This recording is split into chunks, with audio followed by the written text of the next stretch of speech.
कहानी की शुरुआत में हमें हमारे मेन कैरेक्टर कांजी को दिखाया जाता है, जो कि वर्ल्ड फेमस डॉक्टर है। लेकिन यारो उसके जीवन में बहुत ज्यादा दुख है। बचपन में उसकी बहन मर चुकी थी एक ऐसी बीमारी से जिसका कोई इलाज नहीं था। एंड उस दिन से उसने डिसाइड किया था कि वो एक दिन बेस्ट डॉक्टर बनेगा एंड एक ऐसा दवाई बनाएगा जिससे सारी की सारी बीमारियां खत्म हो जाएगा। और गाइस इसी चक्कर में वो अपने ऊपर कभी ध्यान ही नहीं दिया। वो लगातार ओवरवर्क करता रहा दिन ब दिन एंड अपनी इस दवाई के ऊपर रिसर्च करता रहा। वो ना खाता था ना सोता था, सिर्फ अपनी इस दवाई के ऊपर ही फोकस करता था, जिस वजह से उसका तबीयत बिगड़ने लगा। तो ऐसे ही एक दिन काम करते करते उसे बहुत ज्यादा थकान होता है। तो वो सोचता है कि वो 40 मिनट का ब्रेक लेगा, फिर वो दोबारा काम करेगा। इसलिए वो अलार्म वगैरह लगा के अपने सुबह वाली सो जाता है। लेकिन गाइस जैसे ही उसकी आंखें खुलता है तो हमें पता चलता है कि वो मर चुका है। यानी दूसरी दुनिया के 10 साल के एक लड़के की बॉडी में वो रीइंकार्नेट हो चुका है। उसकी आंखें खुलते ही उसके सामने एक लड़की बैठी होती है जो उसको लेके बहुत ज्यादा चिंता जताती है एंड कहती है कि आपको हिलना नहीं चाहिए एंड अभी आप थोड़ा सा रेस्ट कर लो क्योंकि आपके ऊपर बिजली गिरी थी एंड आप बहुत टाइम से कोमा में थे। कांजी कहता है कि मुझे कुछ याद नहीं आ रहा। वो अपने आप को देखने लगता है। तभी उसकी मेट शार्लेट उसके सामने मिरर ले आती है। कांजी खुद को देख के बहुत ज्यादा डर जाता है एंड ये कहता है कि ये कौन है। तब शार्लेट कहती है कि मास्टर अब आपको भूल गए क्या, आप फार्मा हो एंड आप एक नोबेल फैमिली के लड़के हो। तब उसको याद आता है कि वो पिछली लाइफ में कैसे मरा था, कि वो एक डॉक्टर था एंड बहुत ज्यादा ओवरवर्क करते करते वो आखिर में मर गया। लेकिन उसको इस लाइफ के कुछ भी मेमोरीज याद नहीं है।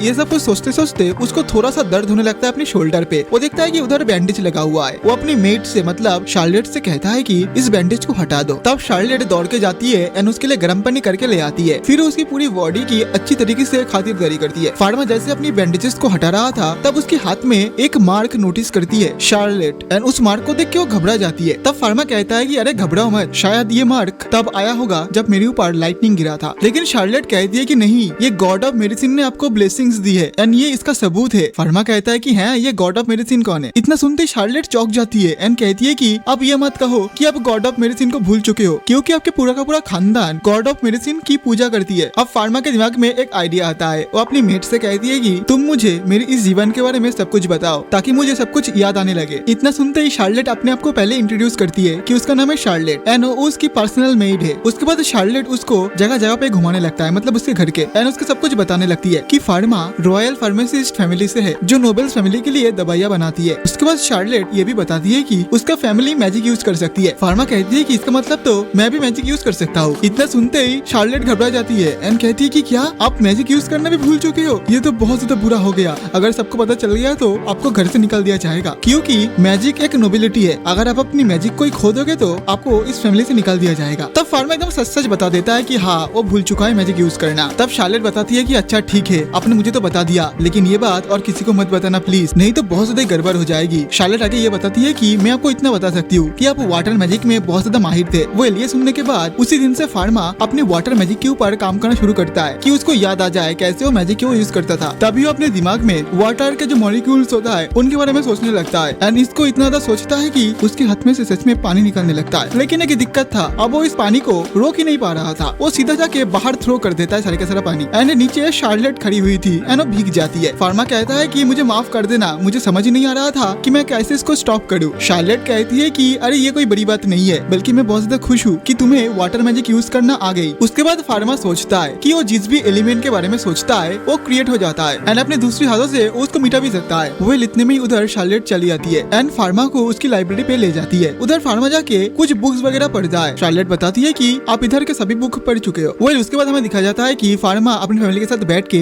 डिनर करने लगता है, जिधर फार्मा का फादर उसे ठीक देख के खुश होता है एंड उससे पूछता है कि तुम्हें याद है ना, मैं तुमसे कुछ क्वेश्चन पूछूंगा। फार्मा कहता है कि हाँ उसे याद है। तब फार्मा की मॉम बताती है कि अभी रहने दो, अभी तो बस वो ठीक हुआ है। लेकिन फार्मा का डैड कहता है कि नहीं, उसको अभी जवाब देना पड़ेगा। फार्मा कहता है कि कोई बात नहीं, मैं दे दूंगा, आप मुझसे सवाल पूछ लो। उसके बाद उसके डैड उसको बहुत बार सवाल पूछता है, लेकिन फार्मा उसका एकदम ठीक ठीक आंसर दे देता है। फादर भी उसकी आंसर से सेटिस्फाइड होता है एंड कहता है कि तुम अब बिल्कुल ठीक हो चुके हो, तो तुम अपने ट्रेनिंग को दोबारा कंटिन्यू कर सकते हो। अब ट्रेनिंग का नाम सुन के फार्मा सोचता है कि ये कौन सी ट्रेनिंग की बात कर रहा है। अब हमें नेक्स्ट दिन का सीन दिखाया जाता है, जिधर फार्मा की पर्सनल ट्यूटर एलेन उधर आती है एंड एलेन उसको मैजिक सिखाती है। अब फार्मा की बिहेवियर देख के एलेन भी थोड़ा सा चौंक जाती है एंड पूछती है कि आज क्या हो गया, तुम इतना मेरे से अच्छे वर्ताव क्यों कर रही हो। दरअसल हमें पता चलता है कि पहले फार्मा एलेन के साथ बुरा वर्ताव करता था। फार्मा उसे सच सच बता देता है। वो कहता है कि जब से वो लाइटनिंग वाला केस हुआ है उसके बाद से मुझे बहुत कुछ याद नहीं है। अब ये सुनने के बाद एलेन थोड़ा सा शांति से बैठती है एंड उससे डिवाइन आर्ट के बारे में पूछती है, लेकिन फार्मा को डिवाइन आर्ट के बारे में कुछ नहीं पता। इसी वजह से एलेन उसको डिवाइन आर्ट के बारे में सब कुछ बताती है एंड उसको एक नदी के किनारे ले जाती है प्रैक्टिस कराने के लिए। उसके बाद एलेन अपनी मैजिक स्टिक को बाहर निकालती है एंड एक डेमो दिखाती है। डेमो दिखाने के बाद वो फार्मा को कहती है कि तुम अपने स्टिक को निकालो, लेकिन फार्मा कहता है कि उसके पास स्टिक नहीं है, जिस वजह से एलेन उसको अपनी स्टिक दे देती है। अब फार्मा उसकी डेमो देखकर उस मैजिक अटैक को ट्राई करता है, लेकिन गाइस वो इतना ज्यादा पावरफुल होता है कि एलेन भी चौंक जाती है। वो घबरा के पूछती है कि ये क्या है। वो थोड़ा सा उसकी जांच पड़ताल करती है। उसके बाद उसके हाथ में एक चीज को पकड़ा देता है जिससे वो उसकी मैजिक को नाप सके। फार्मा की मैजिक मापते मापते वो डिवाइस ही खराब हो जाता है, मतलब उसके अंदर इतना खतरनाक वाला मैजिक पावर। ये देखकर एलेन बहुत ज्यादा शॉक हो जाती है। वो कहती है कि ऐसी पहली बार हुई है। फिर फार्मा के स्लेब को वो पुल करता है एंड देखता है कि वो मार्क जो गॉड ने उसको दिया है वो बहुत ज्यादा ग्लो कर रहा है। फार्मा कहती है कि ऐसी कोई बात नहीं है, ये बस एक रैंडम मार्क है, लेकिन एलेन कहती है कि नहीं, ये कोई रैंडम मार्क नहीं है, गॉड ऑफ मेडिसिन ने तुमको ये साइन दिया है। एलेन आगे ये कहती है कि माना मेजर के लिए जो डिवाइस यूज होता है वो डिवाइस तुम कभी भी यूज मत करना, किसी के भी सामने, अपने डैड के सामने भी नहीं। आज के लिए वो अपना लेसन को बंद कर देती है। वापस जाते हुए वो एक जगह पे बैठते हैं जिधर फार्मा रियलाइज करता है कि वो किसी की मेडिकल प्रॉब्लम को देख सकता है फोकस करके। वो देखता है कि एलेन का फिंगर ब्लू लग रहा है और एलेन कहती है कि हाँ, उसने बिल्कुल सही बोला, क्योंकि सुबह उसके फिंगर में चोट लगी थी। अब एलेन और ज्यादा फ्रीक आउट कर देती है एंड पीछे हट जाती है और कहती है कि ये फेम है गॉड ऑफ मेडिसिन की एबिलिटी। फिर वो डर जाती है एंड कहती है कि तुम मुझे मारना मत, ये बोल के वो बुशेस में भाग जाती है। अब नेक्स्ट डे फार्मा अपने डैड के पास जाता है। उसके डैड उसको बताता है कि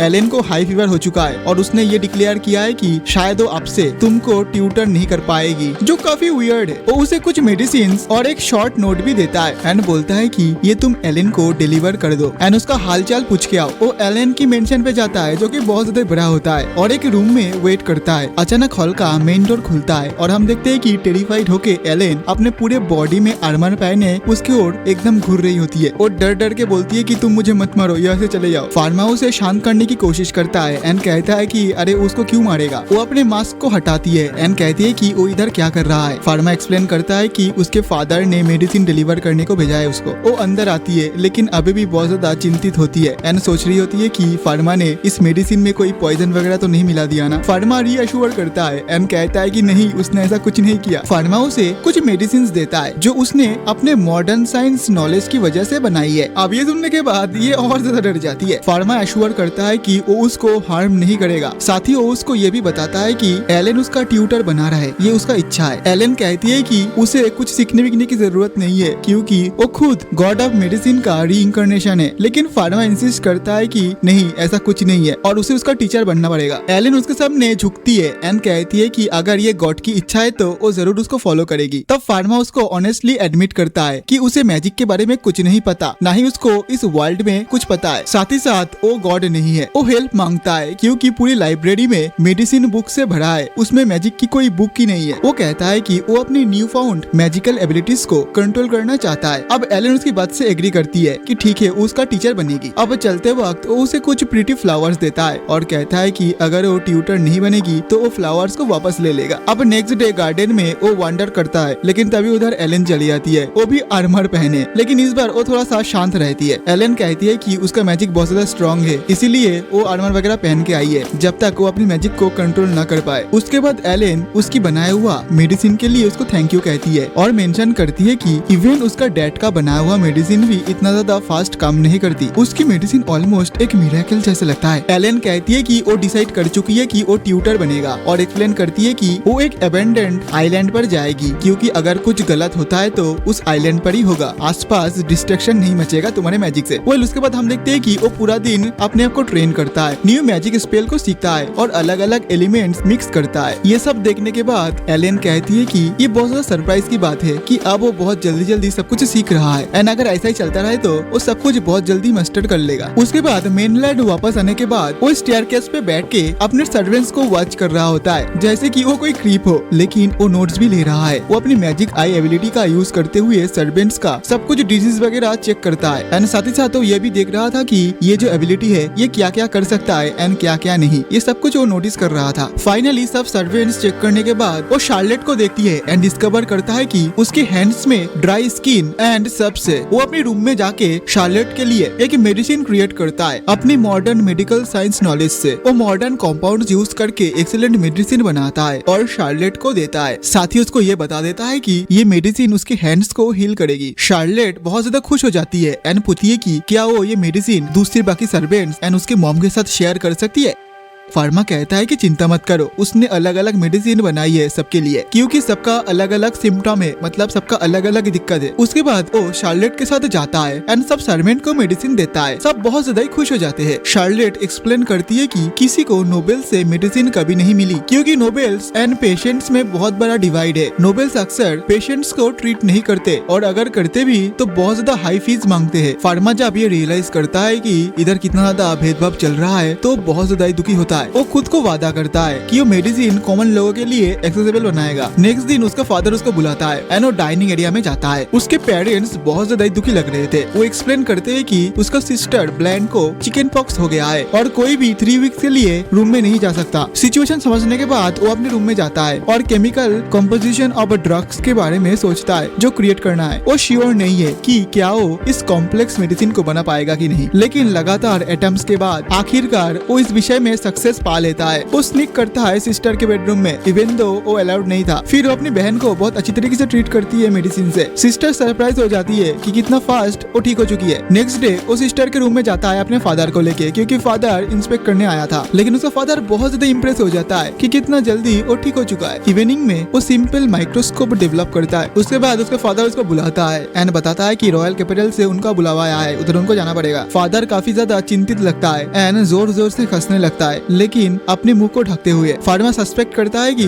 डैड को लंग्स में कुछ प्रॉब्लम है, लेकिन वो होप करता है कि डैड के पास इसके लिए कुछ न कुछ जरूर जुगाड़ होगा, क्योंकि फादर के पास मेडिकल नॉलेज है। फादर कहता है कि वो चाहता है कि फार्मा असिस्टेंट बन के उसके साथ चले ताकि वो सीख सके प्रॉब्लम्स को डील करना एंड अदर नोबेल्स के बारे में भी उसको पता चल जाएगा। दोनों कैरेज में जाते हैं एंड थोड़ी देर बाद रॉयल कैपिटल पहुंचता है। वो डायरेक्टली पैलेस जाता है और एक लॉन्ग हेयर गाय से मिलता है जो ग्रीट करता है एंड ह्यूज चेम्बर में ले जाता है। उधर के लोग बहुत ज्यादा वरीड लगता है। फार्मा के डैड पूछता है कि क्वीन का करेंट कंडीशन क्या है। पोनीटेल गाय रिस्पॉन्ड करता है कि बहुत ज्यादा खराब। इवन वो ये तक कह देता है कि आप शायद मेडिसिन से भी वो ठीक नहीं हो पाएगी। वो क्वीन के बेड के पास जाता है एंड वो करता है। उसके बाद हम क्वीन को देखते हैं जो ऑलरेडी ऐसा लग रहा था देखने में कि मरने वाला हो। डैड क्वीन के पास जाता है एंड उसका पल्स को चेक करता है। फिर वो फार्मा से कहता है कि बैग ले आओ। डैड ब्लड सैंपल को लेता है और मैजिकल एग्जामिनेशन परफॉर्म करता है। उसके बाद वो विंडो के पास जाता है और क्वीन का हॉरोस्कोप देखते हैं डिसाइड करने के लिए कि क्या क्वीन जिंदा रहेगी या फिर नहीं। वो लोग स्टार्स को चेक करता है और रियलाइज करता है कि स्टार्स अलाइन नहीं कर रहा। फिर वो लोग डिस्कस करता है कि अब क्वीन को सेव करने के लिए कोई ऑप्शन नहीं बचा, क्वीन कल तक मर जाएगी। फार्मा के डैड क्वीन के पास जाता है और बोलता है फार्मा फॉलो करो, बैग से कुछ केमिकल ले आओ। फार्मा रियलाइज करता है कि डैड क्वीन को हाई करने की कोशिश कर रहा है ताकि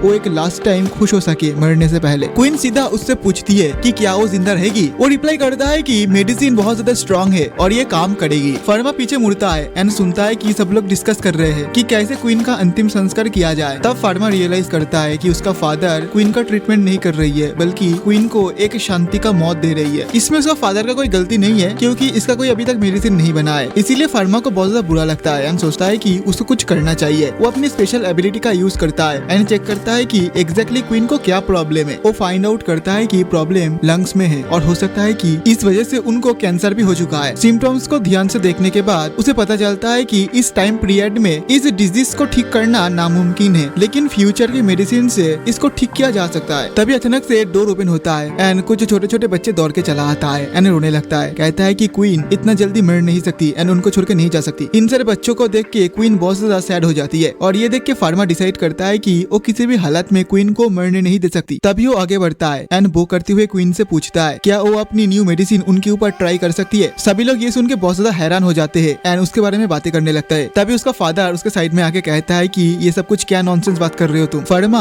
अब भी शांत रहता है एंड क्वीन को कहती है कि वो क्वीन को ठीक कर सकती है। तब उसका फादर कहता है कि बहुत हो गया, तू अपना बकवास बंद कर, मुझे तक नहीं पता इसका दवाई क्या है तो तुझे कैसे पता चलेगा। क्वीन तब फर्मा के फादर को रोकती है एंड कहती है कि नहीं, फर्मा को ट्रीट करने दो, क्योंकि क्वीन को फर्मा पे ट्रस्ट है। उसके बाद फर्मा क्वीन को थैंक्स बोल के एक रूम पे चला जाता है दौड़ के एंड अपने आप को बंद कर देता है उस रूम में। वो अपने बैग में से बहुत सारे सामान को निकालता है एंड मेडिसिन बनाना शुरू कर देता है। उसका फादर आता है एंड डोर को बजाना शुरू करता है एंड कहता है कि उसको दरवाजा खोलने को, लेकिन फार्मा अपने फादर को इग्नोर करके पूरा अपने काम पे कंसंट्रेट करता है एंड उन सारे कंपाउंड का केमिकल नेचर को सोचने लगता है जिससे मेडिसिन को क्रिएट किया जाए। ये काफी कॉम्प्लिकेटेड है और वो ड्रॉ करता है केमिकल नेचर पहले, उसको इमेजिन करके फिर उसको सिंथेसाइज करता है।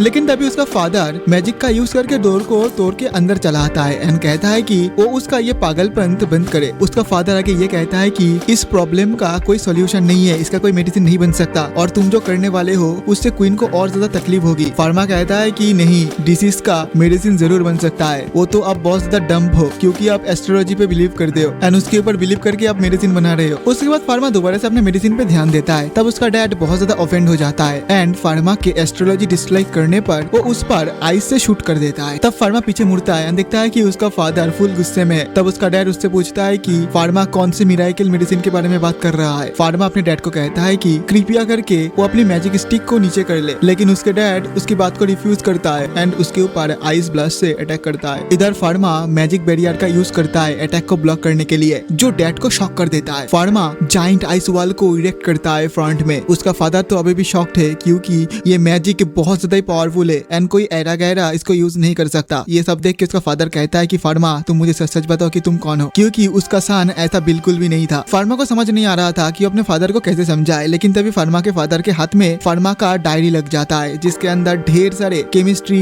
मेडिसिन वगैरह के बारे में लिखा हुआ था। उसका फादर पूछता है कि तुमको ये नॉलेज कहाँ से मिला। फार्मा रिप्लाई करता है कि जब वो कोमा में था तब उसने एक सपना देखा था एंड उस सपने की वजह से उसको ऑटोमेटिक इन सारे मेडिसिन का नॉलेज आ गया है। डैड पूछता है कि रेवोल्यूशन गॉड ऑफ मेडिसिन से तुमको ये मिला है क्या। फार्मा ऑनेस्टली कहता है कि उसको नहीं पता। डैड कहता है कि अगर तुमको सच में ये मेडिसिन गॉड से मिला है तो इसमें मैं दखल अंदाजी नहीं कर सकता। इसी वजह से वो अपने वैंड को वापस रख देता है एंड इधर फार्मा भी रिस्पेक्ट दिखाते हुए उसका आइस वॉल इवेपोरेट कर देता है। फिर उसके डैड से कहता है कि ठीक है तुम अपना काम जारी रखो, ये बोल के उधर से चला जाता है। इसके बाद फार्मा अपनी मेडिसिन बनाने का काम शुरू कर देता है दोबारा से। अब कुछ देर बाद वो मेडिसिन बना लेता है एंड वो क्वीन के पास ले आता है एंड लाने के बाद वो कहता है कि आपका तबीयत इस वजह से खराब हुआ है क्योंकि आपके लंग्स में इन्फेक्शन हुआ है एंड इस इन्फेक्शन के कारण आपको ये दवाई बहुत साल तक लेना पड़ सकता है। इसके बाद वो उस दवाई को 2 ग्लास में डालता है, एक गिलास खुद पी जाता है एंड एक गिलास क्वीन को देता है और ट्रस्ट गेन करने के लिए खुद उस मेडिसिन को पी जाता है एंड इधर क्वीन भी इसको पी लेती है एंड दोनों को ही कुछ नहीं होता। अब कुछ देर बाद हमें पता चलता है कि क्वीन पहले से बहुत ज्यादा बेटर महसूस कर रही है। अब ये देख के तो सभी लोग फार्मा की बहुत ज्यादा ही तारीफ करने लगता है। अब उसके बाद हमें दिखा जाता है कि फार्मा एंड उसके डैड अपने मेंशन में वापस चला जाता है। अब ऐसे करते करते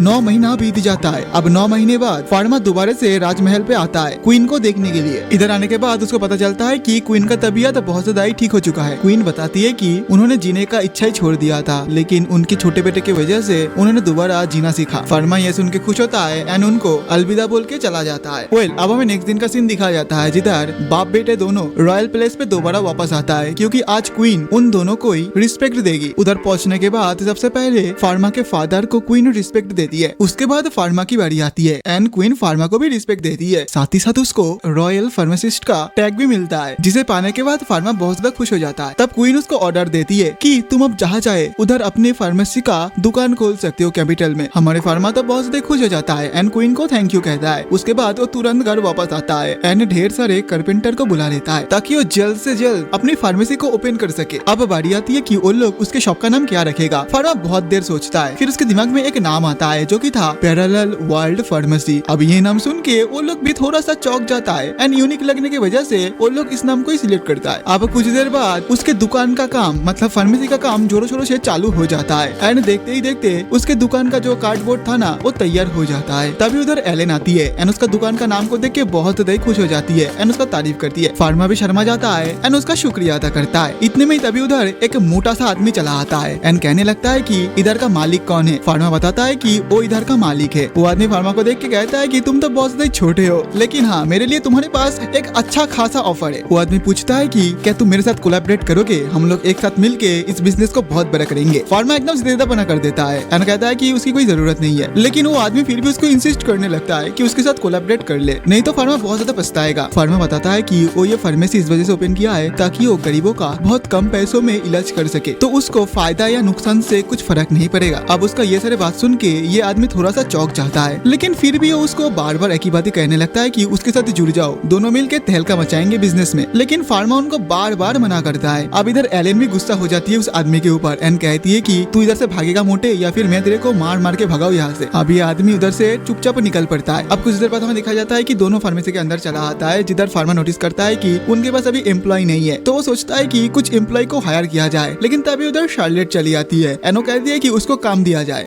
फार्मा कहता है कि अच्छा ठीक है, मैं तुमको रख लूंगा, लेकिन अभी भी एक आदमी का कमी हो रहा है इधर, जो कि अकाउंटेंट का काम संभालेगा। फार्मा घर आ जाता है एंड सोचने लगता है कि वो किसको रखे, लेकिन तभी वो नोटिस करता है कि घर में सभी लोग रो रहा है। तभी फार्मा को पता चलता है कि फार्मा के जो डैड है एंड उसके डैड का जो अकाउंटेंट है ना, वो आज रिटायरमेंट लेने वाला है। एंड इसका रीजन ये था कि इस अकाउंटेंट का पैर में बहुत ज्यादा दर्द रहता है, तो और ज्यादा वो काम नहीं कर पाएगा, सो रिटायर ले लिया वो। अब ये सुन के फार्मा उसे कहता है कि अगर फार्मा उनके पैर का इलाज कर दे तो इसके बदले में क्या वो फार्मा के अकाउंटेंट बनेगा। वो आदमी हाँ कहता है। अब कुछ देर बाद हमें दिखाया जाता है कि फार्मा चला जाता है अपने फादर के पास एक और बार परमिशन लेने के लिए, क्योंकि उसके फादर का अकाउंटेंट वो अब यूज करने वाला है। उसका फादर उसको सपोर्ट करता है एंड कहता है कि हाँ तुम जरूर उसको अपने काम में रख सकते हो। उसके साथ साथ उसके फादर उसको झोली भर के गोल्ड कॉइन देता है ताकि फार्मा अपने फार्मेसी को और ज्यादा अच्छा बना सके। वेल अब नेक्स्ट डे वो अपनी फार्मेसी का एकदम बहुत अच्छी तरीके से ग्रैंड ओपनिंग करता है एंड इस तरीके से दिन बीतता रहता है, लेकिन एक दिक्कत हो जाता है कि उसके फार्मेसी में कोई भी कस्टमर नहीं आ रहा था। ऐसे करते करते एक मंथ बीत जाता है, लेकिन हाँ एक ओल्ड आदमी उधर आता था, कुछ दवाई लेने नहीं बल्कि ट्रॉफी खरीदने। ऐसे ही एक दिन फार्मा नोटिस करता है कि उसके फार्मेसी में उसकी मॉम एंड डैड वेश बदल के आया है। उनको लगा था कि फार्मा पहचान नहीं पाएगा, लेकिन फार्मा पहचान जाता है। फिर वो लोग अपने गेटअप को चेंज कर लेता है एंड पूछता है कि ये तुम्हारा हालत क्या हो गया है। फार्मा बताता है कि दरअसल क्या बताऊं मैं, मेरे शॉप में कोई कस्टमर आ ही नहीं रहा है। उसका फादर बताता है कि तुम मुझे तुम्हारे शॉप को थोड़ा अच्छे से दिखाओ। फार्मा उसके फादर को उस शॉप को अच्छे तरीके से दिखाता है। फार्मा अपने फादर से सजेशन मांगता है कि क्या कुछ गलती हुआ है या फिर सब कुछ सही है कि नहीं। तब उसका फादर बताता है कि नहीं सब कुछ एकदम सही है, बट फिर भी कस्टमर क्यों नहीं आ रहा है ये तो मुझे भी समझ नहीं आ रहा। तब फार्मा की मॉम उसको एक सजेशन देती है। वो कहती है कि तुम कुछ कॉस्मेटिक्स के भी सामान बनाओ जो सस्ते में सेल कर सको लोगों को, लेकिन अच्छा क्वालिटी का हो। इससे फीमेल कस्टमर्स तुम्हारे शॉप में जरूर विजिट करेंगे। अब फार्मा को ये आइडिया काफी बढ़िया लगता है। वो लोग बात कर रहे थे, लेकिन तभी एक बंदा अचानक से उधर चला आता है एंड घबराते हुए कहता है कि अगर इधर कोई फार्मासिस्ट है तो जल्दी मेरे साथ चलो, एक लड़की का हालत बहुत ज्यादा खराब हो चुका है। तभी वो लोग बाहर जाता है और उधर जाने के बाद सच में हम लोग देख पाते हैं कि उस लड़की का हालत बहुत ज्यादा खराब हो चुका है। इतने में फार्मा अपनी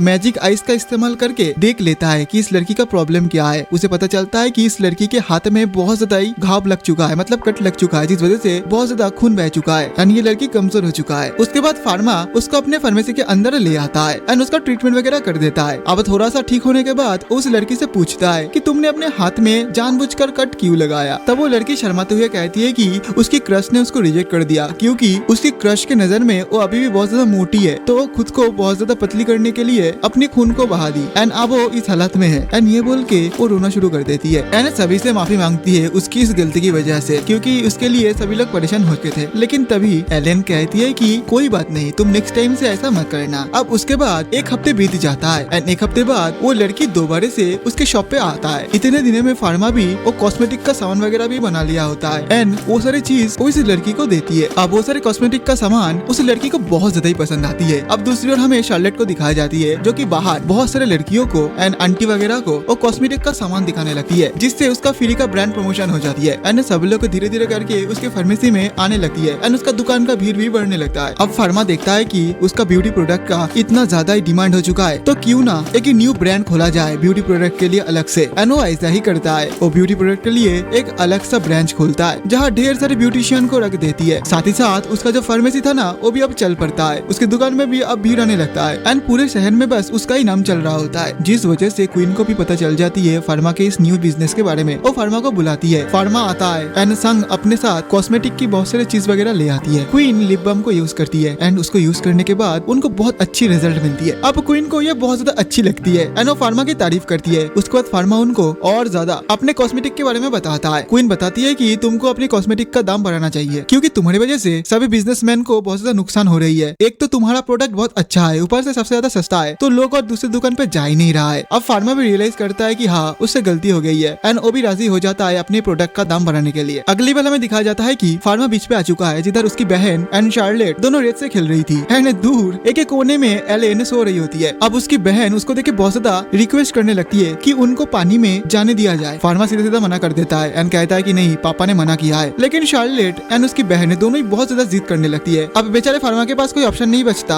एंड वो दोनों को पानी में जाने के लिए परमिशन दे देता है। अब वो लोग पानी में बहुत ज्यादा एंजॉय कर रहे होते हैं एंड इधर फार्मा कोने में बैठ के अपनी पिछली जिंदगी में जो उसका छोटी बहन था जो गुजर चुकी थी उसके बारे में याद करने लगता है एंड बहुत ज्यादा दुखी होता है। इतने में शार्लेट चिल्लाती है, साथ ही साथ उसकी बहन भी चिल्लाने लगती है। हम लोग देखते हैं कि उसकी बहन बहुत ज्यादा गहरे पानी में डूब रही होती है। ये देख के फार्मा बहुत ज्यादा डर जाता है एंड वो दौड़ के उसकी बहन को बचाने की कोशिश करता है एंड सोचता है कि वो ये सिस्टर को भी खो ना दे। जैसे ही उसके करीब पहुंचता है वो देखता है कि उसकी बहन पानी के नीचे चली गई है। वो भी पानी के नीचे जाने लगता है लेकिन उसकी बहन बहुत ज्यादा गहराई पे जाने लगती है। इधर फार्मा बहुत ज्यादा चिल्लाता है एंड उसको बचाने की कोशिश करता है, लेकिन चाहे वो कुछ भी कर ले उसकी बहन को बचा नहीं पा रहा था, जिस वजह से बहुत ज्यादा चिल्लाता है एंड उसकी चिल्लाने की वजह से उसकी बॉडी में से एक तरकता भड़कता पावर निकलता है एंड उसकी आसपास पूरा साफ हो जाता है। बेचारा फार्मा खुद डर जाता है अपनी पावर से कि उसने यह क्या कर दिया एंड दूर खड़ी एलेन वो तो बेचारी सदमे में चली गई होती है क्योंकि उसको पता लग गई थी कि फार्मा ने अभी नेगेटिव एनर्जी का यूज किया है और ये वाला अटैक सिर्फ डीमन ही कर सकता है। अब कुछ देर बाद फार्मा अपनी बहन को लेके एंड शार्लेट को लेके सेफ जगह पे चला आता है। उसकी बहन तो बहुत ज्यादा डर चुकी होती है, लेकिन इधर फार्मा का चिंता कुछ अलग होता है। वो अपने इस अटैक को लेके थोड़ा सा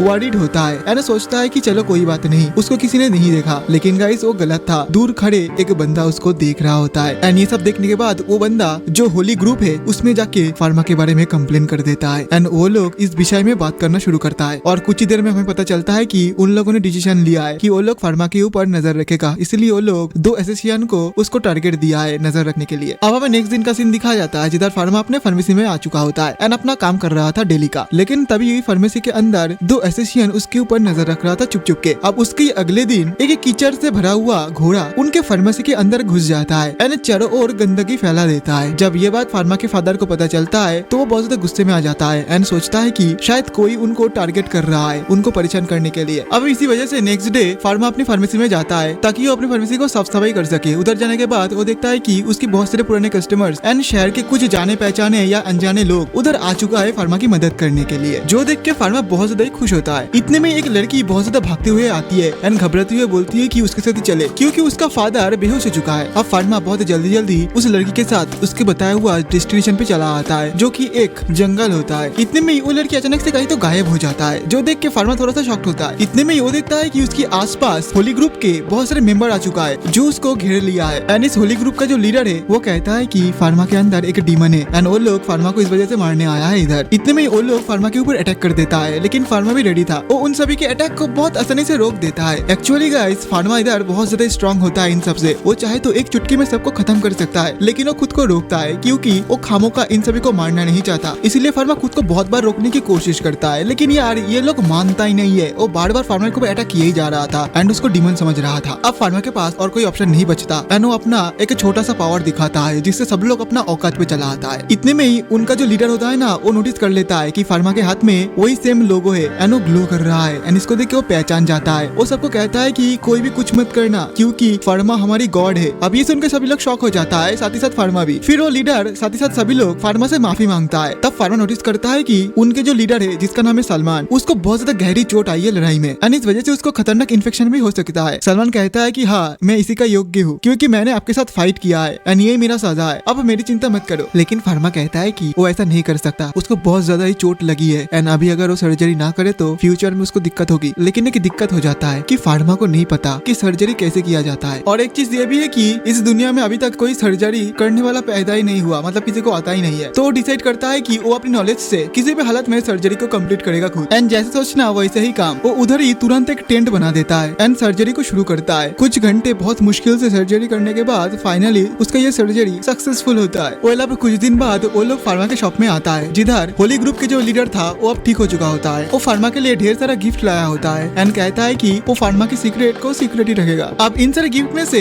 एक होली स्टिक होता है। फार्मा जैसे ही वो वाला होली स्टिक को उठाता है वो अचानक से ग्लो करने लगता है। फार्मा शॉक हो जाता है कि ये क्या हो गया। तब वो लीडर बताता है कि कुछ नहीं, बस ये स्टिक ने तुम्हें चुन लिया है। इतना सुनते ही एलेन बहुत ज्यादा खुश हो जाती है। एनो सीधा फार्मा से कहती है कि क्या वो ये स्टिक को एक बार पकड़ सकती है। फार्मा बिना सोचे समझे उसको स्टिक पकड़ा देती है, लेकिन हम देखते हैं कि वो स्टिक उसके हाथ में रहता ही नहीं है, ऑटोमेटिक नीचे गिर जाता है। तब सलमान से हमें पता चलता है कि ये स्टिक वही होल्ड कर सकता है जिसको स्टिक ने चुना है। अब एलेन फार्मा के पीछे जाके फार्मा को गॉड गॉड कह के पुकारने लगती है। फार्मा शर्मा के कहता है कि नहीं, वो कोई भगवान नहीं है। तब सलमान से एक बात बताता है कि अगर वो ह्यूमन से ज्यादा डिवाइन पावर इसमें डाल दे तो वो हवा में तैर सकता है। जो सुन के एलेन बहुत ज्यादा चौंक जाती है, क्योंकि ये फर्स्ट टाइम था कि कोई हवा में उड़ेगा अपनी मैजिक पावर से। अब सलमान उसको बाय बाय बोल के जाने लगता है एंड ज्यादा टाइम ये भी बताया जाता है कि जब तक वो टेम्पल का हेड है तब तक कोई भी फार्मा को कुछ नहीं कर पाएगा। साथ ही साथ तो ये भी बताता है कि वो ये भी पता लगाएगा कि कौन तुम्हारे फार्मेसी में वो कैरेज लेके आया था एंड पूरा गंदा कर दिया था, क्योंकि जो भी डिवाइनिटी को हर्ट करने की कोशिश करेगा उसको दंड अवश्य मिलेगा। इतने में सलमान उसको एक लॉकेट देता है एंड इस लॉकेट का खासियत ये होता है कि फार्मा चाहे तो अपनी सारी की सारी पावर को इस लॉकेट की मदद से हाइड कर सकता है, ताकि दूसरे किसी को पता ना चले फार्मा कितना ज्यादा पावरफुल है। अब फार्मा तो ये सुन के बहुत ज्यादा खुश हो जाता है। अब अगले वाला में दिखा जाता है कि फार्मा एंड शार्लेट दोनों शॉपिंग करने के लिए बाहर निकला है। शार्लेट को बहुत अच्छी तरीके से शॉपिंग करते हुए देख के फार्मा भी बहुत ज्यादा खुश होता है, लेकिन तभी उसके दिमाग में एक बात आता है कि उसकी दुकान में फार्मासिस्ट बहुत ज्यादा कम है, उसे और ज्यादा फार्मासिस्ट अपने दुकान में लाना पड़ेगा। इतने में वो देखता है कि एक लेडी दूसरे एक फार्मासिस्ट से पैरेलल वर्ल्ड फार्मेसी की मेडिसिन मांग रही होती है, लेकिन वो बंदा कहता है कि वो लोग इस टाइप की कोई मेडिसिन के बारे में जानता नहीं है एंड उन लोगों के पास ऐसा मेडिसिन है भी नहीं है, लेकिन हाँ ये मेडिसिन उनको फार्मा के शॉप पे मिल जाएगी। फार्मा बहुत ज्यादा कम पैसों में मेडिसिन को सेल करता है, जो कि अच्छी बात है, इनसे उन्हें कोई प्रॉब्लम नहीं है। तब वो लेडी कहती है कि अगर ऐसी बात है तो आप दोनों उसके शॉप में क्यों नहीं काम करते। वो दोनों बंदा कहता है कि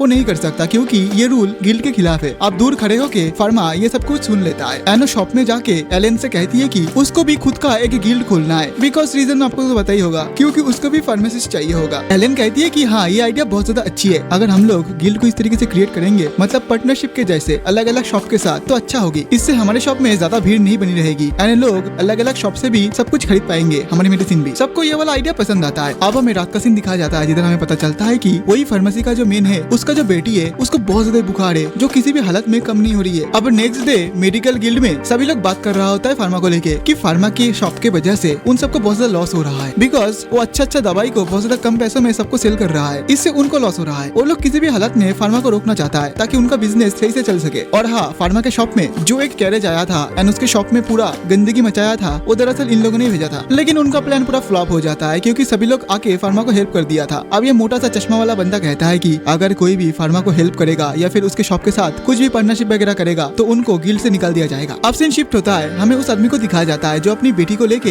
एक डॉक्टर के पास आया होता है, लेकिन डॉक्टर किसी भी हालत में दरवाजा नहीं खोलता। लेकिन तभी उधर से फार्मा गुजर रहा होता है एंड उनको देख के कहता है कि कोई फायदा नहीं होगा क्योंकि इधर जो रहता था वो एक हफ्ते के लिए बाहर गया है। तभी फार्मा की नजर पड़ता है उस छोटी सी लड़की के ऊपर एंड उसे पता चल जाता है कि उसकी हालत बहुत ज्यादा खराब है। वो उसको हेल्प करने के लिए कहता है, लेकिन ये जो आदमी होता है ना, वो उससे हेल्प लेने के लिए थोड़ा सा हिचकिचा रहा था, लेकिन वो देखता है कि उसकी बेटी बहुत ज्यादा ही खराब हालत में है, तो वो मान जाता है उसका हेल्प लेने के लिए। अब फार्मा उसको पीछे वाले गेट से अपने फार्मेसी के अंदर एंट्री देता है। इससे उस आदमी को लगता है कि शायद वो फार्मा के लेवल का नहीं है, इस वजह से उसको पीछे से लाया गया है। उसके बाद फार्मा उसको मास्क पहनने के लिए कहता है। तब उसको समझ आता है कि फार्मा उसको पीछे वाले दरवाजे से इस वजह से ले आया है ताकि बीमारी किसी और में ना फैले। अब हमारे फार्मा इस छोटी सी लड़की को बहुत अच्छी तरीके से जांच पड़ताल करती है। बहुत बारीकी से एग्जामिन करने के बाद उसको पता चलता है कि इस लड़की को बुखार हुआ था। इधर खड़ा हुआ ये आदमी तो अभी भी चौंक रहा होता है कि फार्मा कमाल का है। अब फार्मा उसको मेडिसिन वगैरह देने के बाद उधर से उनको घर भेज देता है। अब जाते हुए ये आदमी नोटिस करता है कि उसकी बेटी का टेम्परेचर ऑलरेडी कम हो चुका है। बाय द वे इस आदमी का नाम है पैरी। अब पैरी अपने घर पे चला आता है एंड फार्मा के बारे में सोचता है कि फार्मा का जो शॉप है एंड फार्मा दोनों ही कमाल का है। वो अपनी बीवी को भी बताता है उनके बारे में। साथ ही साथ ये आदमी बहुत ज्यादा दुखी भी हो जाता है। वो कहता है कि वो अगर फार्मा से कुछ हेल्प लेता तो शायद उसकी शॉप भी चल पड़ता, लेकिन ये वो नहीं कर सकता क्योंकि ये रूल्स के खिलाफ है। अब उसकी बीवी उसको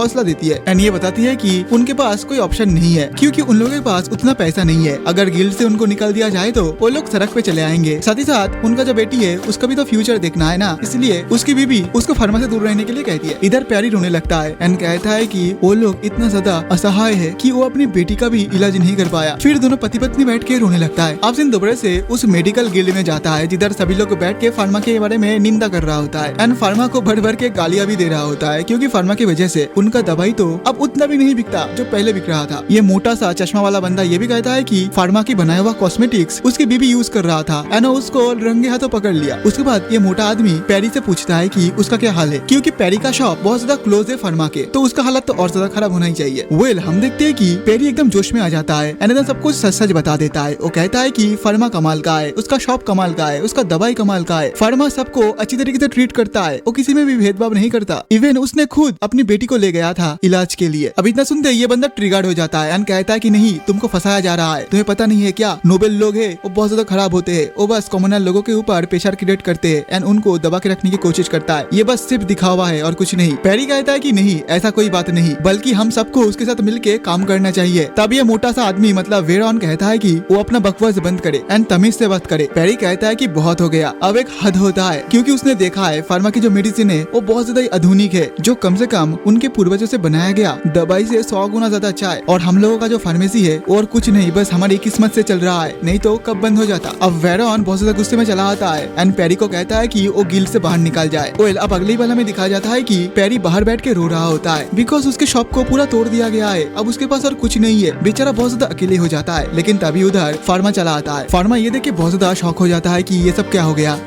तब पैरी उसको सब कुछ सच सच बता देता है एंड ये सुनने के बाद फार्मा को बहुत ज्यादा बुरा लगता है एंड उससे माफी मांगता है कि उसकी वजह से ये सब कुछ हुआ है। तब पैरी कहता है कि नहीं, तुम सॉरी मत बोलो, तुम्हारी इसमें कोई गलती नहीं है, जो भी हो अब वो हार नहीं मान सकता, वो अब इस देश को छोड़ के दूसरी जगह पे जाएगा ताकि एक न्यू स्टार्ट कर सके। तब फार्मा कहता है कि वो एक न्यू कम्युनिटी टाइप गिल्ड बनाना चाहता है, तो अगर पैरी चाहे तो उसके गिल्ड में ज्वाइन हो सकता है। ये सुन के तो पैरी बहुत ज्यादा खुश हो जाता है एंड खुशी के मारे रोने लगता है। अब नेक्स्ट दिन हमें दिखाया जाता है कि पैरेलल वर्ल्ड फार्मेसी का एक न्यू ब्रांच ओपन हुआ है एंड इसका मालिक और कोई नहीं बल्कि इस ब्रांच का मालिक हमारे पैरी है। वो थोड़ा सा नर्वस होता है लेकिन हार नहीं मानता एंड डर रहा था कि क्या सच में इस बार उसका फार्मेसी चल पड़ेगा या फिर नहीं। तभी इसकी छोटी सी बेटी उधर चली आती है एंड अपने पापा को वो हौसला देती है, कहती है कि सब कुछ ठीक होगा। फिर वो अपने फार्मेसी का गेट ओपन करता है एंड गाइस दरवाजा खोलते ही वो देखता है कि बाहर ढेर सारे लोग ऑलरेडी लाइन पे खड़ा है उसकी शॉप से मेडिसिन वगैरह लेने के लिए। अब ये देख के तो मानो उसके सर पे खुशी के पहाड़ टूट पड़ता है। पैरी बहुत ज्यादा खुश हो जाता है, इवन वो रोने लगता है एंड सबका स्वागत करता है। तभी सीन चेंज होता है एंड हमें एक जगह पे दिखाया जाता है जिधर कुछ लोग एक लड़के को मैजिक सर्कल के अंदर बंद करके रखा है। उनमें से एक आदमी कहता है कि तुमने ऐसा क्यों किया, तुमने तो ढेरों सारे इलाज के लिए दवाइयाँ वगैरह बनाया था एंड उसका इलाज ढूंढना था, लेकिन फिर भी तुमने ये क्यों किया। तब वो लड़का बहुत ज्यादा क्रीपी वे में जवाब देता है, क्योंकि एक न एक दिन सब लोग मरेगा, सबको मरना ही है। वेल तभी हम देखते हैं कि उधर ब्रूनो चला आता है एंड कहता है कि अच्छा तो इस वजह से ही तुम सभी के सभी एक्सपेरिमेंट इंसानों के ऊपर किए थे। तब वो आदमी गुस्से में हंसते हुए एकदम पागलों की तरह ब्रूनो का नाम लेता है एंड कहता है कि